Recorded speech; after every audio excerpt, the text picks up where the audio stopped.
الحمدللہ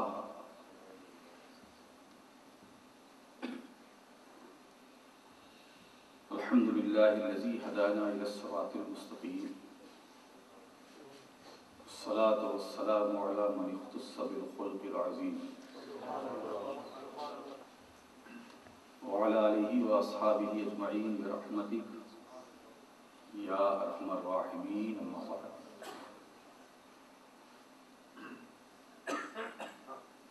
اعوذ باللہ من الشیطان الرجیم بسم اللہ الرحمن الرحیم ان الذین قالوا ربنا اللہ ثم استقاموا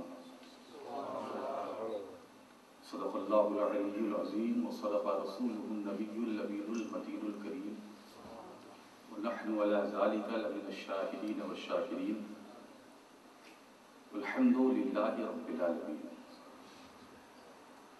بارگاہ رسالت والی رسالت کے درود پاک کا نذرانہ پیش فرمائیں۔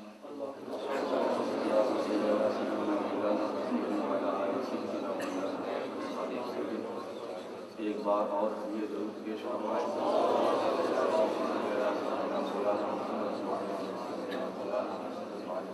ایک بار اور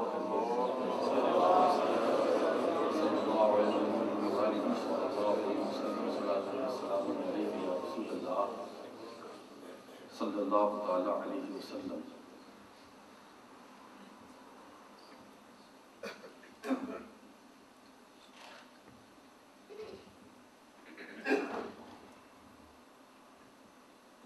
فاضل گرامی، مفکر اسلام حضرت علامہ مولانا محمد قمر الزمان خان صاحب اعظمی مدظر العلم،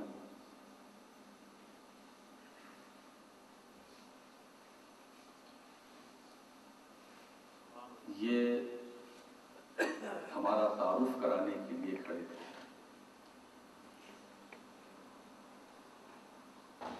جبکہ یہ ہم سے بہت سینئر ہے، سینئر کہنا بھی نہیں چاہیے، بڑا فاصلہ ہے۔ یہ بول رہے تھے اپنے تعارفی کلمات جو پیش کر رہے تھے تو مجھے اپنے اسلاف کی روایات یاد آ رہی تھی۔ میرے دادا جان حضور محدث اعظم ہند رحمۃ اللہ تعالیٰ علیہ وہ اپنے چھوٹوں پر بڑی شفقت فرماتے تھے، بڑی شفقت، بڑی نوازشات۔ تو میں نے وہ نمونہ دیکھا، حضور مفتی اعظم ہند رحمۃ اللہ تعالیٰ علیہ ان کا ذکر حضرت مفکر اسلام نے اعظمی صاحب قبلہ نے کیا، ان کا بھی یہی حال تھا کہ وہ اپنے چھوٹوں پر بڑی شفقت فرماتے۔ میرا اپنا ایک واقعہ جو میرا اپنا مشاہدہ ہے کہ حضور مفتی اعظم ہند رحمۃ اللہ تعالیٰ علیہ کچھ چھوچھا شریف کے گرد و نواح میں کہیں آئے ہوں گے جلسوں میں، کسی پروگرام میں۔ اس وقت میں درجہ 9 کا طالب علم تھا، 9ویں کلاس میں پڑھ رہا تھا، سردیوں کا زمانہ تھا۔ مجھے یاد ہے کہ وہ امبیسڈر گاڑی تھی کار، اس میں حضرت تشریف لائے گھر پر، حضور مفتی اعظم ہند، گھر پہ کوئی نہیں تھا۔ تو ان کے ساتھ 5-6 علماء کرام کا قافلہ بھی تھا۔ حضرت حضور محدث اعظم ہند کی مزار شریف پر فاتحہ پڑھنے کے لیے جا رہے تھے۔ میں نے پوچھا کون ہے معلوم ہے مفتی اعظم ہند بریلی شریف، نام سن رکھا تھا۔ تو میرے وہاں جو خادم رہتا تھا، میں نے اس سے کہا کہ ذرا بستر صاف کرو اور گدے ودے لگاؤ، سردیوں کا موسم ہے، میں انتظام کرتا ہوں گھر میں، تم صفائی کرو، میں ان کو لے کر آتا ہوں۔ میں آگے بڑھا آستانے کی طرف، حضرت فاتحہ پڑھ کے نکل رہے تھے۔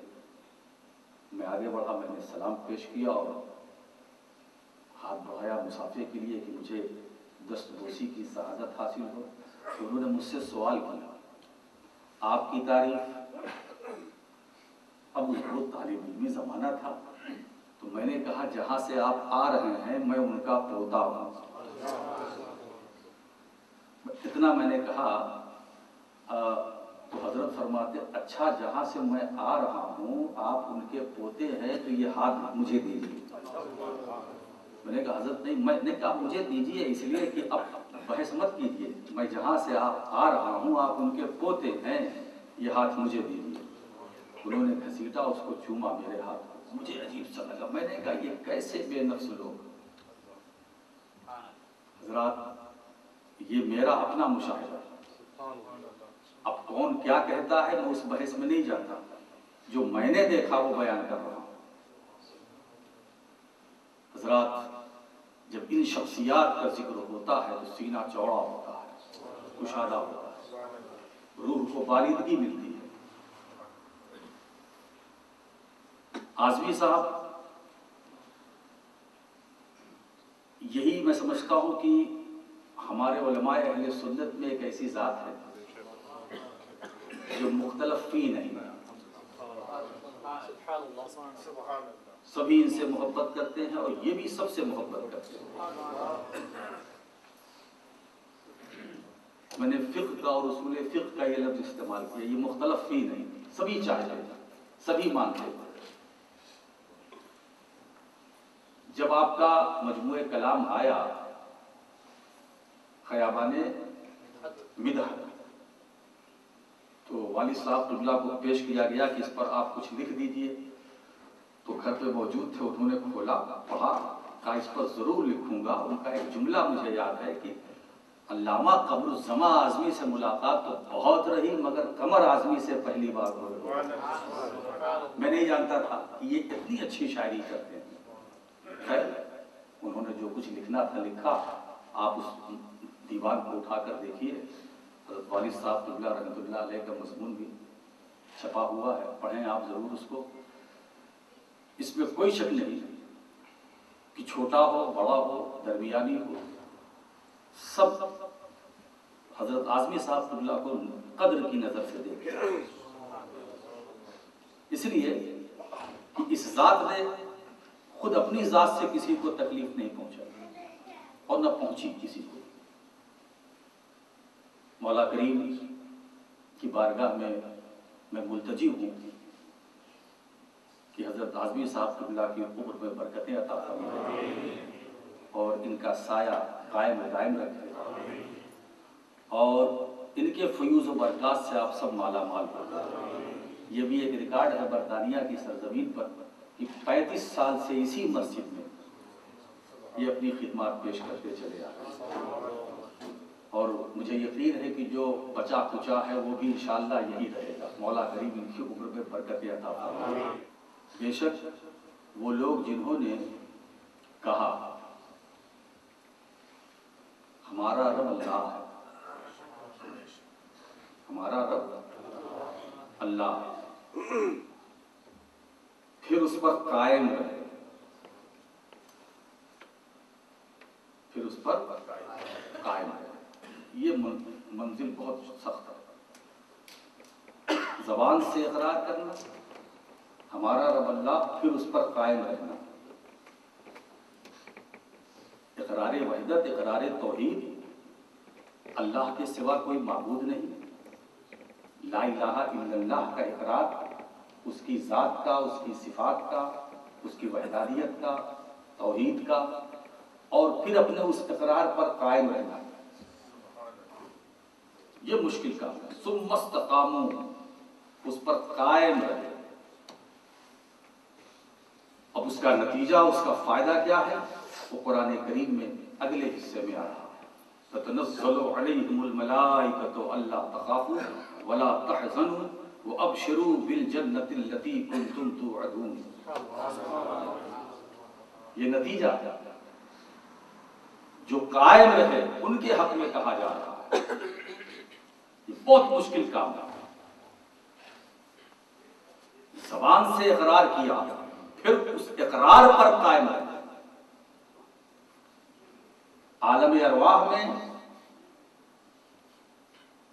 بلا کہہ کر جس کو اپنا رب مانا,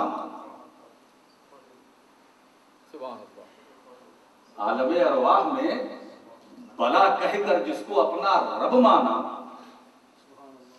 اس اقرار ربوبیت پر دنیا میں آنے کے بعد قائم رہے، ذرہ برابر اس میں فرق نہ آیا، ثم استقاموا، سخت منزل ہے۔ استقامت کیا چیز ہے؟ تو اس میں کئی اقوال ملتے ہیں۔ ایک استقامت کا معنی یہ بیان کیا گیا ایمان پر قائم رہنا، ایمان پر قائم رہنا۔ دوسرا معنی استقامت کا یہ بیان کیا گیا عمل کا ریا سے پاک ہونا، یہ بھی استقامت ہے کہ آپ جو بھی عمل کر رہے ہیں اس میں ریا کا شائبہ بھی نہ ہو، تو عمل کا ریا سے پاک ہونا یہ استقامت ہے۔ اور ایک تیسرا قول ہے فرائض کی ادائیگی، ادائیگی فرائض، ایک تیسرا قول ہے۔ ایک قول حضرت علی کا، ایک قول حضرت عثمان غنی کا، ایک قول سیدنا فاروق اعظم کا۔ ایمان پر قائم رہنا یہ استقامت ہے، عمل کا ریا سے پاک، یہ حضرت سیدنا فاروق اعظم رضی اللہ تعالیٰ عنہ فرماتے ہیں قائم رہنا ایمان پر یہ استقامت ہے۔ حضرت عثمان غنی فرماتے ہیں عمل کا ریا سے پاک ہونا۔ مولا کائنات علی مرتضیٰ فرماتے رضی اللہ تعالیٰ عنہ ادائیگی فرائض، ہر نماز کو پابندی کے ساتھ اس کے وقت پر ادا کرنا، ایسا نہیں کہ جب آیا پڑھ لیا، یہ استقامت۔ مگر دوستو یہ جتنے تینوں اقوال میں نے نقل کیے ہیں یہ استقامت کے جزیات ہیں، استقامت کے یہ جزیات ہیں، ایمان پر قائم رہنا، عمل کا ریا سے پاک ہونا، فرائض کی ادائیگی، یہ جزیات ہیں۔ استقامت کلی کیا ہے؟ آج گفتگو اس پر ہوا۔ استقامت کلی کیا ہے؟ تو اس مقام پر علماء فرماتے ہیں کہ قلب اور قالب دونوں کا ہر حال میں ایک رہنا، ہر حال میں ایک رہنا، ظاہر و باطن میں یکسانیت، ایسا نہ ہو کہ ظاہر کچھ ہو باطن کچھ ہو، ایسا نہ ہو کہ دل میں کچھ ہو زبان پر کچھ ہو، جو زبان پر بندے کی وہی دل میں، اور جو دل میں وہی زبان پر۔ حضرات گرامی یہ ہے استقامت۔ اب آپ اندازہ لگاؤ کہ اس تعریف کی روشنی میں کتنے ہیں استقامت والے جن کا ظاہر و باطن ایک ہو، جن کا ظاہر و باطن متحد ہو، جن کے ظاہر و باطن میں کوئی انتشار نہ ہو، جن کے ظاہر و باطن میں کوئی اختلاف نہ ہو، جو دل میں وہی زبان پر۔ اور ایک بات عرض کروں، دل ہی سب کچھ ہے، یہ اگر بنا ہے تو سب بنے، اور یہ اگر بگڑ گیا تو سب بگڑ جائیں گے۔ اسی لیے حضرات صوفیاء کرام نے جب آئے لوگ تو جس ظاہری بدن پر انہوں نے نظر نہیں ڈالی، دل پر نظر ڈالی، دل کو بنایا، دل کو سنوارا۔ میرے غریب نواز نے جب دل کو سنوارا تو صوفی حمید الدین ناگوری آ رہے ہیں، خواجہ قطب الدین بختیار کاکی بن گئے ہیں، انہوں نے نظر ڈالی تو بابا فرید گنجے شکر بنے۔ نظر کا کمال ہے، انہوں نے نظر ڈالی تو خواجہ نظام الدین اولیاء محبوب الہی آ رہے ہیں۔ حضرات تو جس کا ظاہر و باطن ایک ہو، یکسانیت ہو، یہ ہے استقامت کلی۔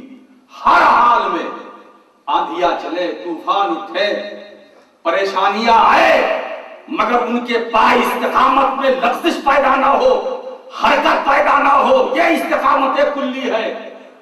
حضرات گرامی شریعت کے احکام پر عمل، طریقت کی زندگی، حقیقت و معرفت کی بہاریں۔ مجھے خواجہ نظام الدین اولیاء رحمۃ اللہ تعالی علیہ کا ایک ملفوظ یاد آ گیا، یہ شریعت، طریقت، حقیقت، معرفت ہے کیا؟ وہ فرماتے ہیں شریعت اسیر ہونا، طریقت فقیر ہونا، حقیقت نظیر ہونا، معرفت بے نظیر ہونا۔ جب یہ اسیر ہونا، نظیر ہونا، بے نظیر ہونا، فقیر ہونا، جب یہ چاروں خوبیاں کسی ذات میں جمع ہوتی ہیں تو وہ عبد القادر جیلانی غوث اعظم بنتا ہے، محبوب سبحانی بنتا ہے۔ حضرات گرامی، وہاں شریعت بھی ہے، طریقت بھی ہے، حقیقت بھی ہے، معرفت بھی ہے۔ قادری دربار میں اگر شریعت دیکھنی ہے تو آؤ، طریقت کے مناظر دیکھنے ہیں تو آؤ، حقیقت کی جلوہ گری دیکھنی ہو تو آؤ، معرفت کی بہاریں دیکھنی ہو تو آؤ۔ تو غوث اعظم شریعت، طریقت، حقیقت، معرفت کے جامع تھے، ایسے استقامت والے تھے۔ میں عرض کروں دوستو، آپ سوچئے کہ اس غوث پاک کا مقام کتنا بلند و بالا۔ غوث پاک کا مقام یہ کیا تھے؟ وہ تو فرماتے ہیں کہ نظرت الی بلاد اللہ جمعاً کخردلتن الی حکم اتصالی، میں نے دیکھ لیا۔ یہ نظرتوں میں کیا نظر ہے صاحب؟ میں نے دیکھ لیا ساری کائنات کو۔ میں آسان مفہوم پیش کر رہا ہوں، ساری کائنات کو میں نے دیکھ لیا اپنی ہتھیلی پر، رائی کے دانہ کی طرح۔ وہ ہتھیلی کتنی پاکیزہ، لاؤ ایسی ہتھیلی، اس بھری کائنات میں عبد القادر جیلانی جیسی ہتھیلی نہ ملے گی۔ وہ فرماتے ہیں میں نے اپنی ہتھیلی میں کائنات کو دیکھا رائی کے دانہ کی طرح، رائی کے دانہ کے برابر، مگر عبد القادر جیلانی کی ہتھیلی میں یہ جو رائی کا دانہ ہے، اس دانہ کی حقیقت کو وہی سمجھ پائے گا جو دانہ ہوگا۔ جو دانہ ہوگا وہ عبد القادر جیلانی کا دانہ سمجھے گا۔ یہ کائنات کیا بات ہے، اتنی وسیع عریض کائنات وہ سمٹتی ہے غوث اعظم کی ہتھیلی میں تو رائی کا دانہ، اور وہی دانہ ہتھیلی سے باہر ہو تو کائنات، اور کائنات ہتھیلی میں آئے تو دانہ، دانہ باہر ہو تو کائنات۔ کیا تصرف والی ہتھیلی ہے؟ ذرا سوچو۔ میں سوچنے لگا، ارے جب عبد القادر امتی کی ہتھیلی کا یہ عالم ہے تو میرے نبی کی ہتھیلی کا عالم کیا ہوگا؟ میرے نبی کی ہتھیلی کے تصور کا عالم کیا ہوگا؟ میں نے دیکھ لیا، فرماتے غوث اعظم میں نے دیکھ لیا۔ اب آپ ذرا سوچو، میں نے دیکھ لیا، اب آپ کہیں بھی رہے نظر میں ہے غوث اعظم کی، آپ کہیں بھی رہے نظر میں ہے غوث۔ عبد القادر جیلانی کے نظرتوں کو نہ بھولیے گا، پریشان ہے نظر کو، میں نے دیکھ لیا۔ آپ حیران ہیں، مصیبتوں میں ہے، یاد کرو ان کو۔ وہ فرماتے میں نے دیکھ لیا، میں تمہیں دیکھ رہا ہوں، پریشان نہ ہونا، تم میری نظر میں ہو، مکان میں ہو میری نظر میں ہو، میدان میں ہو میری نظر میں ہو، زمین کے اوپر ہو میری نظر میں ہو، قبر میں ہو میری نظر میں ہو، تم اوپر پہاڑ کی بلندیوں پر ہو میری نظر میں ہو، تم کائنات کے کسی حصے میں ہو میری نظر میں ہو، مگر ارادت ہونی چاہیے، محبت ہونی چاہیے، عشق ہونا چاہیے، تعلق ہونا چاہیے، انس ہونا چاہیے، لگاؤ ہونا چاہیے۔ یاد رکھو، توکل، ایک مرتبہ یا غوث کہہ کے یاد تو کرو، یاد کر قادر جیلانی، یاد کر کے تو دیکھو، تم کہیں بھی رہو گے، یاد رکھنا بغداد دور ہے، بغداد والا دور نہیں ہے، لاہور دور ہے، علی حجویری دور نہیں ہے، یاد رکھو ہندوستان دور ہے، غریب نواز دور نہیں ہے، غریب نواز دور نہیں ہے۔ تم یاد کر کے دیکھو، تم پکار کر کے دیکھو، وہ تمہاری دستگیری کرتے ہوئے نظر آئیں گے، تمہاری مدد فرماتے ہوئے نظر آئیں گے۔ تو میں نے دیکھ لیا ساری کائنات کو اپنی ہتھیلی میں۔ تم اگر اپنے کو چھپانا چاہو تو نہیں چھپا سکتے، تم میری نظر میں ہو۔ حضرات گرامی، جب غوث اعظم امتی کی نظر کا یہ عالم تو میرے نبی کی نظر، میرے سرکار فرماتے ہیں انی ارا ما لا ترون و انی اسمع ما لا تسمعون، میں اسے دیکھتا ہوں جسے تم نہیں دیکھتے، میں اسے سنتا ہوں جسے تم نہیں سنتے، میں اسے دیکھتا ہوں تجھے جو تم نہیں دیکھتے، میں اسے سنتا ہوں جو تم نہیں سنتے۔ آپ ذرا دیکھیں، مجھے ایک واقعہ یاد آ گیا اسی حدیث کی روشنی میں۔ حضرت عباس رضی اللہ تعالیٰ حضور کی بارگاہ میں تشریف لائے، فرمایا تھوڑی دیر تک رہے اور حضور کے چہرے پاک کا دیدار کرتے رہے۔ جب لوٹنے لگے تو حضور نے پوچھا یا عمو حل لکا من حاجت، اے چچا جان آپ کون سی ضرورت لے کر کے آئے تھے؟ حضرت عباس نے پوچھا نہیں، سوال تھا دل میں تھا، زبان پہ نہیں آیا۔ فرمایا حضرت عباس نے، اے اللہ کے رسول ایک سوال تھا۔ تو حضور نے فرمایا چچا جان آپ نے پوچھا کیوں نہیں؟ تو حضرت عباس فرماتے یا رسول اللہ صلی اللہ علیہ وسلم بڑی پرانی بات، 40 سال پہلے کی بات ہے، جبکہ آپ کی عمر شریف 40 دن کی تھی۔ اس خیال سے نہیں پوچھا کہ پتہ نہیں وہ 40 دن والی بات آپ کو یاد ہو یا نہ ہو، سوال دل ہی میرا۔ تو حضور مسکرا کے فرماتے چچا جان جب 40 دن والی بات کو آپ امتی ہو کر نہ بھول سکے، 40 دن والی بات کو جب آپ امتی ہو کر نہ بھول سکے تو میں تو نبی ہوں، میرے بھولنے کا کیا سوال؟ نبی بھولتا نہیں ہے، بھولے ہوئوں کو یاد دلاتا ہے۔ بتائیے 40 دن والی بات کیا کہ میں نے دیکھا حضور کہ آپ رائتکان تخاطب القمر، میں نے دیکھا آپ چاند سے باتیں کر رہے ہیں، یہ معاملہ کیا ہے؟ کہا معاملہ کچھ نہیں چچا جان، مجھے جھولے کے اندر لٹا کر باندھ دیا گیا اور باندھنے کی وجہ سے مجھے تکلیف ہوئی۔ اب جب تکلیف ہوئی تو میں نے رونا چاہا، جب میں نے رونا چاہا تو چاند مجھ سے کہتا تھا اے اللہ کے رسول رونا مات، اے اللہ کے رسول مجھے تسلی دے رہا تھا رونا مات، اور تکلیف بڑی، پھر چاند کہتا تھا رونا مات اے اللہ کے رسول، جیسے بچوں کو بڑے کھلاتے نہیں ہے لوگ، کھلاتے نہیں، چاند کہتا تھا اے اللہ کے رسول رونا مات، اگر آپ روئے اور سرکار آپ کے آنسوؤں کا ایک قطرہ زمین پر گر گیا تو اس زمین پر قیامت تک ہریالی نہ ہوگی۔ حضور آپ روئے نا؟ کہا یہی بات ہے۔ کہا چچا جان یہ تو اس وقت کی بات آپ نے مجھ سے پوچھی جب ماں کے پیٹ سے میں باہر اس دنیا میں آ گیا تھا، اب میں تمہیں بتاتا ہوں، میں بتاتا ہوں کہ جب میں شکم مادر میں تھا تو میرا کیا عالم تھا۔ قسم ہے اس رب کی جس کے قبضہ قدرت میں میری جان ہے، جب ماں کے پیٹ میں میں تھا تو لوح محفوظ پر قلم الہی کے چلنے کی آواز سن رہا تھا، لوح محفوظ پر قلم الہی کے چلنے کی آواز سن رہا تھا۔ وہ نبی جس کا دیکھنا بے مثال، جس کا سننا بے مثال، معراج کی رات سرکار جب جنت میں تشریف لے گئے